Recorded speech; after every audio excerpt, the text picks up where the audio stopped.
So, in this lecture, we are going to learn about work. Okay. आता work संदर्भात आतापर्यंत आपण जी information या अगोदर पाहिलेली आहे, तर वर्कची सिंपल व्याख्या काय करतो आपण? Work is equal to force into displacement. बरोबर. तर ही आपली सामान्य व्याख्या आहे.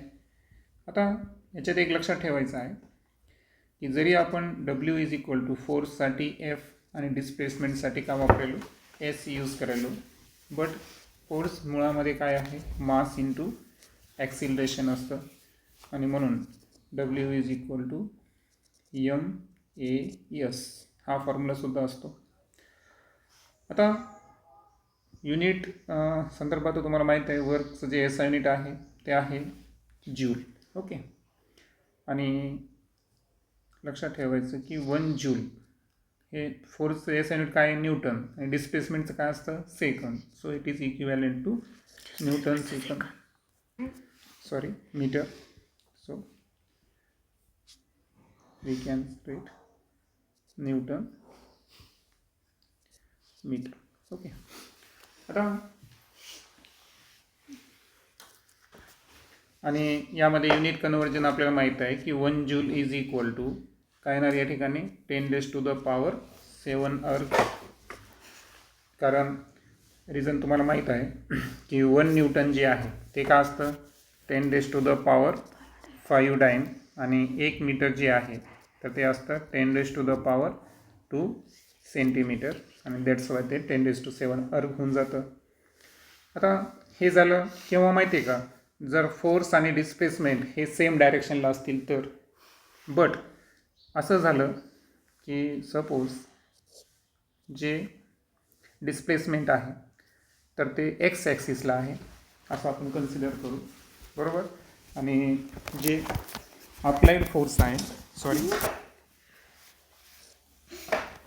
अप्लाइड फोर्स जो आहे तर हा अप्लाइड फोर्स जो आहे तर त्यानं एक ठिकाणी डिस्प्लेसमेंटसोबत काय केलं? एक अँगल तयार केला. तो अँगल कोणता आहे? थीटा. बरोबर. आता एक लक्षात घ्या,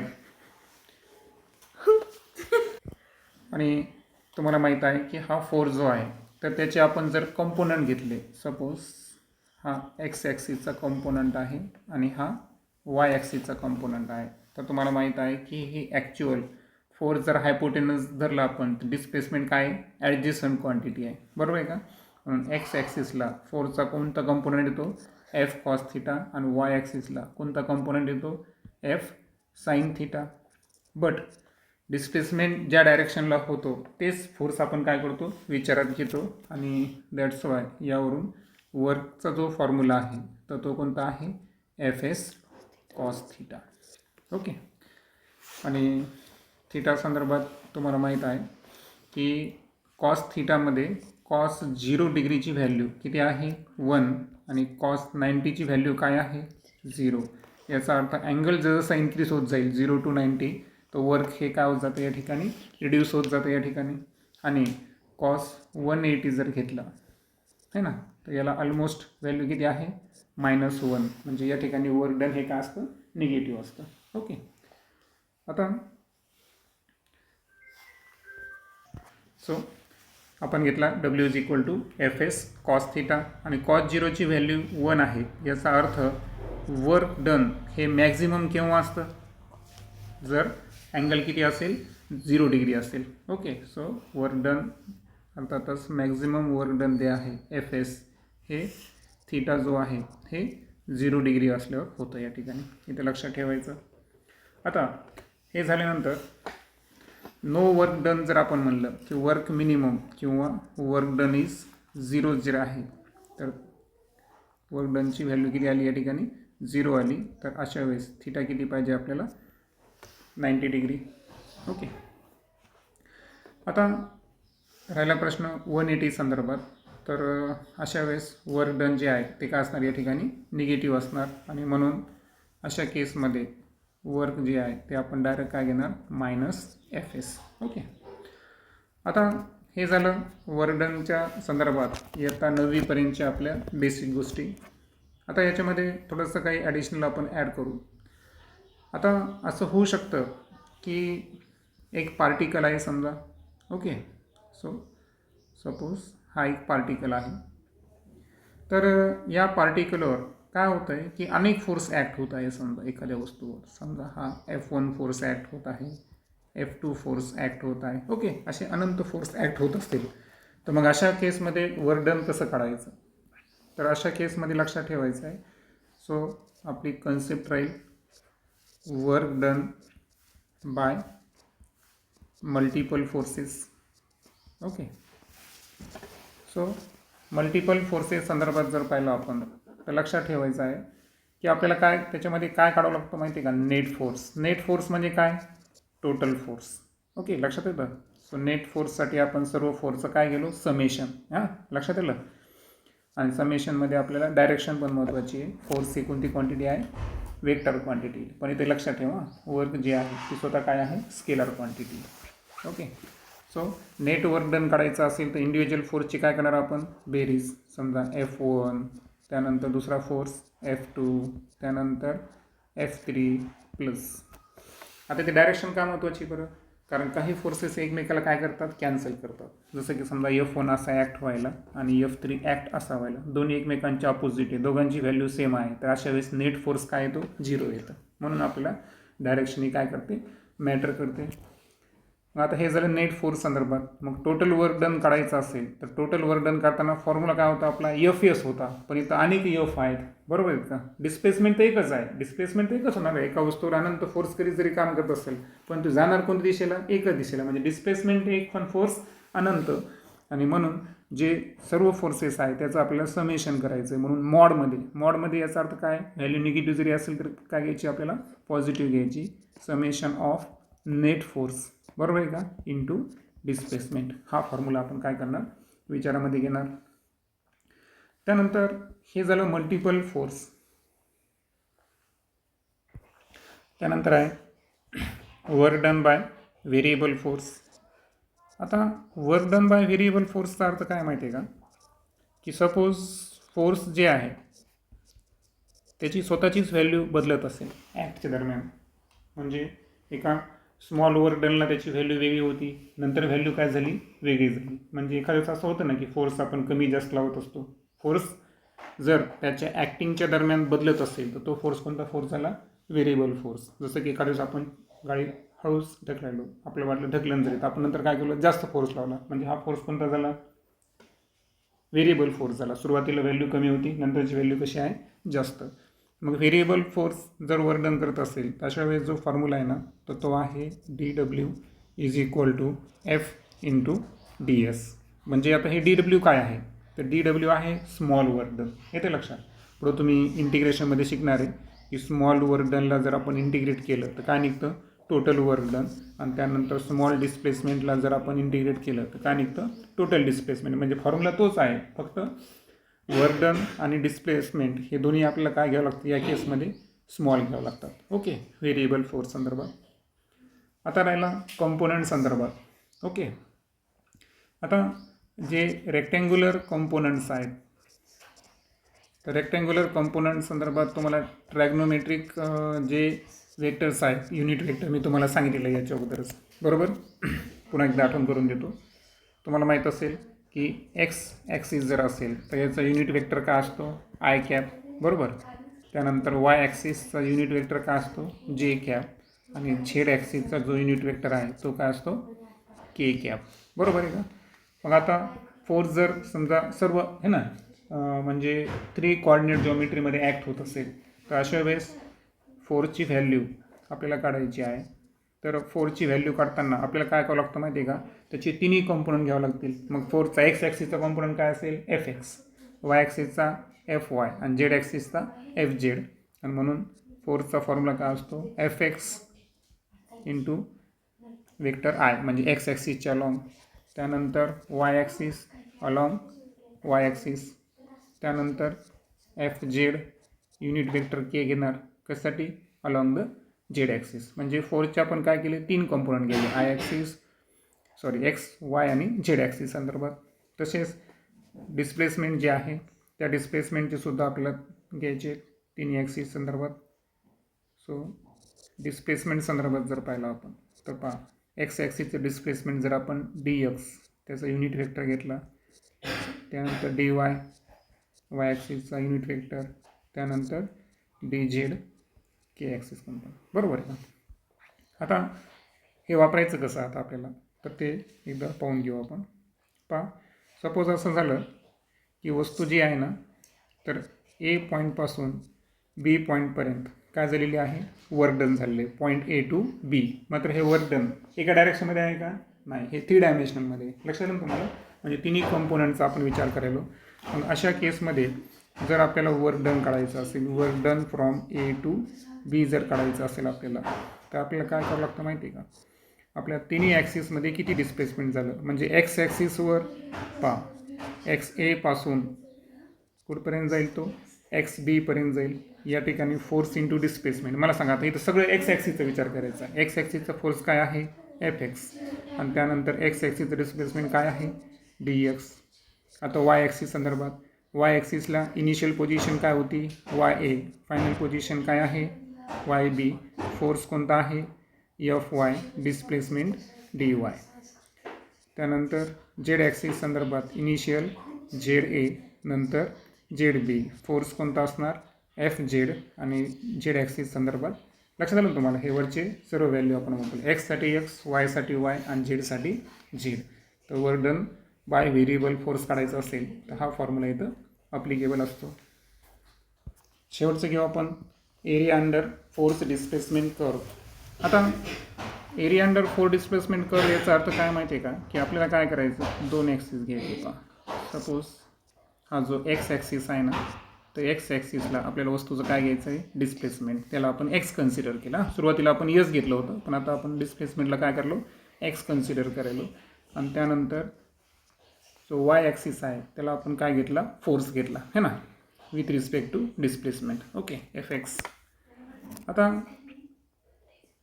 एक लक्षात ठेवायचं आहे की फोर्स वर्सेस डिस्प्लेसमेंट हा कर्व आहे. आणि सपोज आता समजा की हा कर्व जो आहे तर हा या पद्धतीचा झाला या ठिकाणी. ओके, तर आपल्याला काय करायचं आहे माहिती आहे का, की जेवढा काही एरिया आता याच्या अंडरमध्ये आलेला आहे, हा जितका तुम्हाला एरिया दिसतो, लक्षात आलं का, तर हा एरिया ग्राफिकली जर पाहिला आपण, तर हा एरिया जो आहे फोर्स डिस्प्लेसमेंट कर्वच्या अंतर्गत येणारा तोच काय असणार या ठिकाणी, वर्क डन असणार. आणि म्हणून इथं आपण लिहिणार की अशा केसमध्ये work done is equal to काय, तर वर्क डनची व्हॅल्यू काय असेल, area under force displacement curve. आता मॅथमॅटिकली असे एरिया काढणं थोडंसं हार्ड जातं, बरोबर आहे का. तर तुम्हाला एक एक्झाम्पल सांगतो मी, सर्वात सोपं. सपोज मी हा कर्व घेतला, बरोबर आहे का. आता काय झालं की फोर्स व्हेरिएबल नव्हता समजा, सपोज. ओके, आता ही झाली फोर्सची व्हॅल्यू, बरोबर. हे झालं वस्तूचं काय झालं, हे डिस्प्लेसमेंट. आता मला सांगा, इथे जर तुम्हाला काय काढायचं असेल, एरिया अंडर कर्व काढायचं असेल तर किती सोपं आहे. इथं काय तयार झालं आहे, रेक्टँगल तयार झालेला आहे. मग रेक्टँगल तयार झाल्यामुळं काय करणार तुम्ही या ठिकाणी, एरिया अंडर रेक्टँगल म्हणजे काय असणार या ठिकाणी, वर्क डन असणार. म्हणजे जर परफेक्ट जॉमेट्री तयार होत असेल, म्हणजे एखादा ट्रायंगल तयार होत असेल, किंवा एखादं रेक्टँगल, किंवा एखादा स्क्वेअर तयार होत असेल, किंवा एखाद्या वेळेस असं होऊ शकतं की एखादा काय तयार होऊ शकतो, ट्रॅपेझम तयार होऊ शकतो, बरोबर आहे का. मग ते ट्रॅपेझमचा, ते रेक्टँगलचा एरिया आपण घ्यायचा, तो एरिया म्हणजेच काय असणार या ठिकाणी, वर्क डन असणार. आणि म्हणून मी तुम्हाला म्हणलं होतं की वर्क डन म्हणजेच काय, वर्क डन म्हणजेच एरिया अंडर कर्व. मग एरिया अंडर कर्व कोणाचं घ्यायचं आपल्याला, फक्त ते नाव दिलेलं आहे की एक आहे फोर्स आणि एक आहे डिस्प्लेसमेंट. ॲक्च्युअल या कर्वच्या अंतर्गत येणारा एरिया म्हणजेच ते झालं या ठिकाणी वर्क डन. येतं लक्षात. जसं की या केसमध्ये आता फोर्स समजा जर आपण कन्सिडर केलं की फोर्सची व्हॅल्यू किती होती, 10 न्यूटन, आणि डिस्प्लेसमेंट जे आहे ते आहे 20 मीटर. झालं, रेक्टँगलची लेंथ किती झाली या ठिकाणी, 20 मीटर.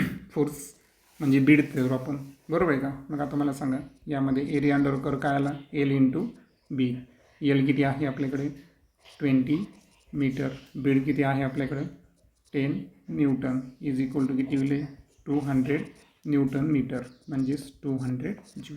म्हणजे एरिया अंडर कर्व काढण्याचा अशा पद्धतीनं यूज केला असतो. बरोबर आहे का? आता हे जे मी तुम्हाला एक्झाम्पल दिलं तर हे व्हेरिएबल फोर्स आहे. आता याचं थोडं कॅल्क्युलेट करणं थोडंसं अवघड जाईल, फक्त कन्सेप्ट समजून घ्यायची आपल्याला की त्याच्यासाठी आकृती काढली आपण. पण प्रॅक्टिकली तुम्हाला जेव्हा प्रॉब्लेम येतील तेव्हा अशा पद्धतीचे त्या ठिकाणी असतील. आणि इथं एक लक्षात ठेवायचं ॲडिशनली की समजा एखाद्या वेळेस असं झालं की हे एक महत्त्वाचं आहे पुन्हा की आपण सध्या कोणत्या क्वाड्रंटमध्ये बरं, हे दोन्ही आकृतीमध्ये फर्स्ट क्वाड्रंटमध्ये. बरोबर आहे का? फर्स्ट क्वाड्रंट असल्यामुळे इथं डेफिनेटली जे वर्कची व्हॅल्यू असणार ती कशी असणार, पॉझिटिव्ह असणार. याही केसमध्ये आपण फर्स्ट क्वाड्रंटमध्ये म्हणून वर्कची व्हॅल्यू काय होती, पॉझिटिव्ह आली.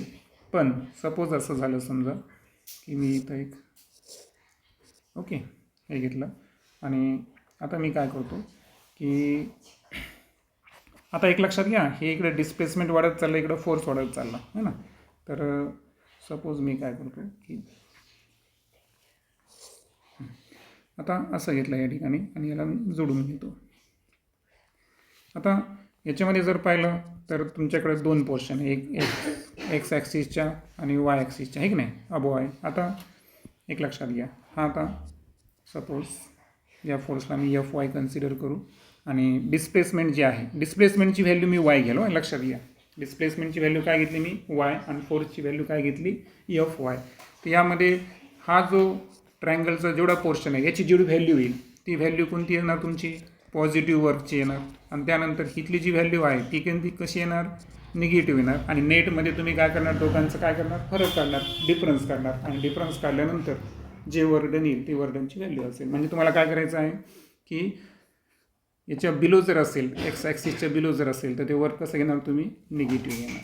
तिथं वर्क कसं घेणार तुम्ही, पॉझिटिव्ह घेणार. हे क्वाड्रंटल डिपेंड आहे. म्हणजे याचा अर्थ काय झाला की work done can be positive or negative as per the area above displacement or below the displacement axis. म्हणजे अबोव द डिस्प्लेसमेंट ॲक्सिस असेल तर वर्क कसं घेणार आपण, पॉझिटिव्ह. आणि बिलो द एक्स डिस्प्लेसमेंट असेल तर अशा वेळेस वर्क डन काय घेणार आपण, निगेटिव्ह घेणार. ओके. आणि CGS युनिटबद्दल तर आपण बोललेलोच आहे. ओके, त्याच्यात काही विषय नाही. आणि एकदम तुम्हाला नवीचं मी तुम्हाला आठवण करून देतो पहा की वर्क डन जे आहे तर हे always store in the form of energy आपण म्हणलो होतो. बरोबर आहे का? आता याच्यामध्ये एक लक्षात ठेवायचं आहे, जे वर्क डन आहे ना तर हे वर्क डन दोन पद्धतीनं असतं. पहा, पहिल्यांदा वर्क डन जे आहे हे डेल्टा के ईचा अर्थ काय आहे माहिती आहे का, change in kinetic energy. Okay, तर work done is always form, म्हणजे जो काही कायनेटिक एनर्जीमध्ये चेंज होतो it is always store in the form of the work done. म्हणून वर्क डनचा हा एक फॉर्म्युला आहे, चेंज इन कायनेटिक एनर्जी. आणि एखादी बॉडी जर आपण लिफ्ट करत असू तर अशा वेळेस वर्क डन जे आहे ना ते पोटेन्शियल एनर्जीच्या इक्वल असतं. पहा, वर्क डन जे आहे ना हे पोटेन्शियल एनर्जीचं इक्वलसुद्धा असतं. ते कसं सिद्ध होतं पहा, समजा आपण work done in lifting a body, एखादी वस्तू वर उचलायलो. Okay, so lifting a body. आता एखादी वस्तू वर उचलायलो याचा अर्थ आपण काय करतो बरं की त्याचं जे वेट आहे, वेट म्हणजेच काय म्हणतो त्याला आपण, फोर्स ऑफ ग्रॅव्हिटी किंवा ओके फोर्स ऑफ ग्रॅव्हिटी जी आहे, ग्रॅव्हिटेशनल फोर्स इंटू त्याला आपण काय करायलो, विशिष्ट हाईटला न्यायलो. आता मला सांगा, फोर्स ऑफ ग्रॅव्हिटी म्हणजेच त्या वस्तूचं स्वतःचं काय आहे, वेट आहे. बरोबर. सो फोर्स ऑफ ग्रॅव्हिटीची व्हॅल्यू ही बॉडीच्या वेटच्या इक्वल असते. आणि हाईट जी आहे तर हे एक प्रकारचं काय आहे, व्हर्टिकल डिस्प्लेसमेंट. व्हर्टिकल डिस्प्लेसमेंट म्हणजे काय, वस्तू आडवी जात असेल त्याला आपण हॉरिझॉन्टल डिस्प्लेसमेंट म्हणतो, पण वस्तू वर खाली येत असेल त्याला काय म्हणतो आपण, व्हर्टिकल डिस्प्लेसमेंट म्हणतो. लक्षात आलं. आता ज्या अर्थी आपण तिथं शिकलेलंच आहे की फोर्स इज इक्वल टू काय असतं, नेहमी mg असतं, है ना. Force of gravity is equal to weight of the body, ज्याला आपण mgने रिप्रेझेंट करतो. सो वेटचा फॉर्म्युला टाकू आपण mg आणि व्हर्टिकल डिस्प्लेसमेंट आहे h.